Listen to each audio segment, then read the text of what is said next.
आपका वोट आपकी ताकत। वोट जरूर डालें। इलेक्शन से जुड़ी हर खबर तक ऐप पर डाउनलोड कीजिए तक app. In association with Kutumb app.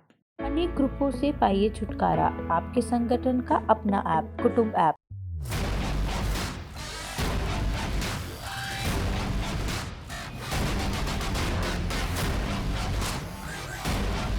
America ने इंडो पैसिफिक रीजन में चीन से निपटने के लिए अब एक नई तरह की चाल चली है, जिससे ड्रैगन टेंशन में आ सकता है। दरअसल अमेरिका के राष्ट्रपति जो बाइडेन के प्रशासन ने इंडोनेशिया को लगभग 14 अरब डॉलर के हथियारों की बिक्री की मंजूरी दे दी है।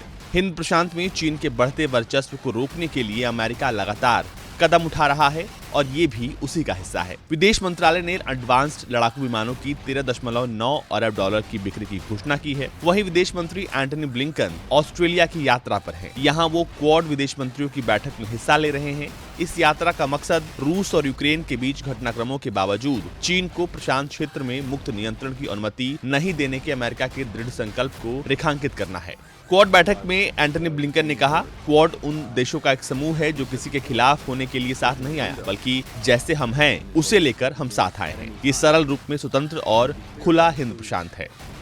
दूसरी ओर अमेरिकी मंत्रालय के अनुसार इंडोनेशिया को 36 F-15 फाइटर जेट इंजन और संबंधित उपकरणों की बिक्री की मंजूरी दी गई है, जिसमें युद्ध सामग्री और संचार प्रणाली शामिल है। दिसंबर महीने के बीच में ब्लिंकन की जकार्ता की यात्रा के बाद ये समझौता हुआ है। ब्लिंकन ने उस समय मानवाधिकारी संबंधित चिंताओं के बावजूद अमेरिका इंडोनेशिया के करीबी संबंधों की सराहना की थी। इस दौरे का मकसद इंडोनेशिया के जरिए चीन को घेरना था। विदेश मंत्रालय ने अपने एक बयान में कहा था कि ये प्रस्तावित बिक्री एशिया प्रशांत क्षेत्र में राजनीतिक स्थिरता और आर्थिक प्रगति के लिए एक महत्वपूर्ण क्षेत्रीय भागीदारी की सुरक्षा में सुधार करके अमेरिका की विदेश नीति के लक्ष्यों और राष्ट्रीय सुरक्षा उद्देश्यों का समर्थन करेगी। एक मजबूत एवं प्रभावी आत्मरक्षा क्षमता विकसित करने और इसे बनाए रखने में इंडोनेशिया की सहायता करना अमेरिका के राष्ट्रीय हितों के लिए महत्वपूर्ण है।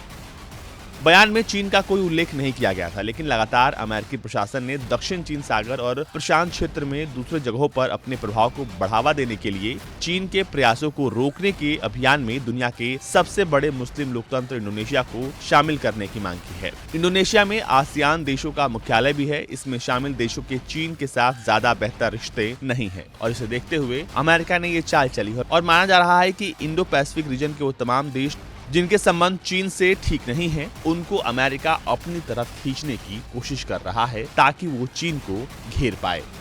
ब्यूरो रिपोर्ट, भारत तक।